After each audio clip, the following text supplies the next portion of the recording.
Ok, danas idemo, znači, gore do base campa, ako uspemo da stignemo po ovakvom vremenu. Jer je visinski razlika 1300 metara, dosta je puno. Nećemo da žurimo, idemo polako, na svaki sat pravimo pauzu i to je prilike to. Ako bude loše vreme, gore ako se pokvari ovo, možda snijeg nas uhvati iznad 4500 metara, onda ćemo da se vratimo nazad, znači nema potrebe da forsiramo ništa i vraćamo se ovo. Ono što vam nisam rekao juče, odlučio sam da sutra je slobodan dan, nećemo ići u bazu. I tek onda sljedeći dan, znači preko sutra idemo u base camp, definitivno to je to. Kaže da je Kokadića satrio vus.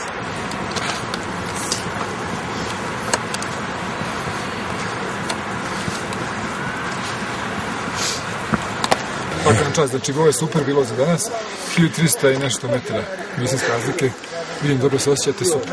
Znači dole ćemo sići, dole odmor i sljedeći nam dolazi. Nek nam bude sve ovako, lako i do vrha i biti super. Ok, svi za jednog, jedan za sve. Ajmo. 3, 4.